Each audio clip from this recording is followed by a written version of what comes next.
लावताच येत नाही, तर ह्या अडाणी महिलांनी काय करायचं? ह्याच्यावर पीक पाणी लावताच येत नाही, तर अडाणी महिलांनी काय करायचं? अडाणी शेतकऱ्यांनी काय करायचं?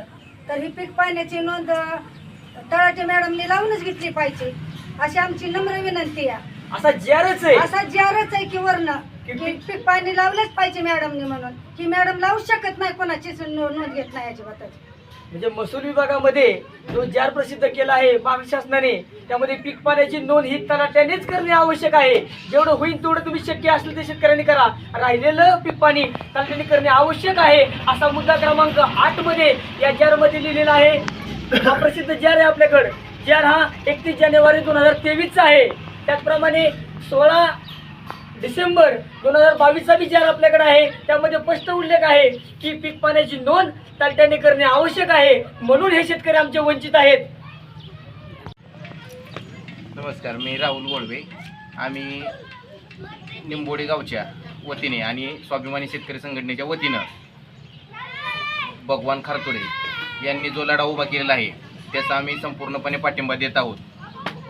निंबोडे या गावामध्ये चक्री उपोषणाचा दुसरा दिवस आहे. लाकडी निंबोडे हे कायम दुष्काळग्रस्त गावं असतात आणि त्याच गावातील आणि आजूबाजूच्या गावातील सर्व शेतकरी पैकी काही शेतकऱ्यांना निधी मिळाला, काही शेतकऱ्यांचा निधी मिळालेला नाही. त्या शेतकऱ्यांसाठी भगवान खारतोडे हे निरगुडे येथे 39वा दिवस आहे आज त्यांचा उपोषणाचा. त्याला लाकडी निंबोडी ग्रामस्थांच्या वतीने पाठिंबा जाहीर करतो आम्ही. दिवस उपोषणाचा असून वंचित शेतकऱ्यांना दुष्काळ निधी मिळाला पाहिजे. वंचित शेतकऱ्यांचे दुष्काळ निधी हा 7/12 पीक पाणी नसल्यामुळे मिळालेला नाही, तरी तो तलाट्यांनी पीक पाणी करून तो निधी मिळण्याची तातडीने कार्यवाही करावी. वंचित शेतकऱ्यांची कर्जमाफी व्हावी, वंचित शेतकऱ्यांना वीज बिल माफ व्हावे आणि शेतकऱ्यांच्या दृष्टिकोनातून सर्व प्रश्न हे मार्गी ताबडतोब लावावे, यासाठी हा साखळी उपोषण चालू आहे. सर्व शेतकऱ्यांचे लाईट बिल माफ झाले पाहिजे.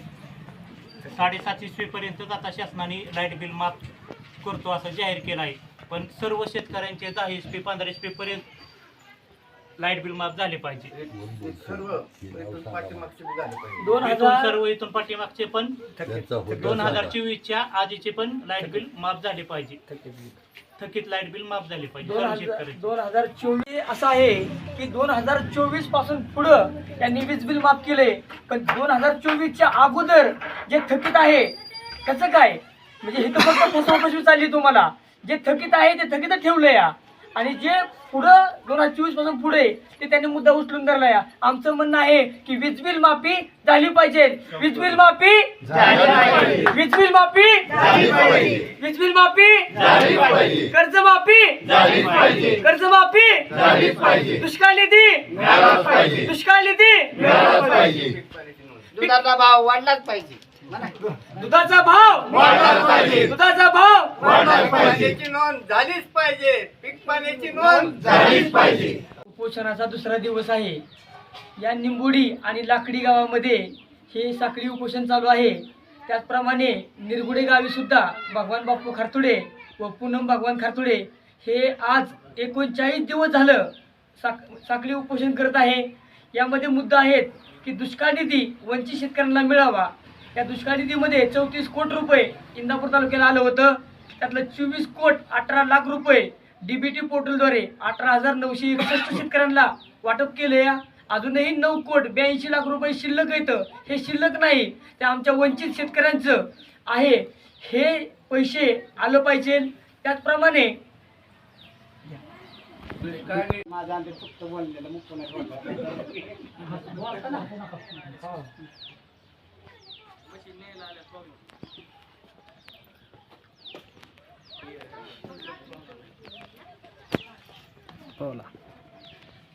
आज या ठिकाणी निंबोडी गावामध्ये शेतकऱ्यांनी दुष्काळ निधी, कर्जमाफी आणि वीज बिल ही माफ करण्यासाठी साखळी उपोषण चालू केलेलं आहे. आणि त्यासाठी माझ्या वतीनं व ग्रामपंचायती वतीनं त्यांना फुल पाठिंबा आहे आणि ही सरकारने ह्याची दक्षता घ्यावी.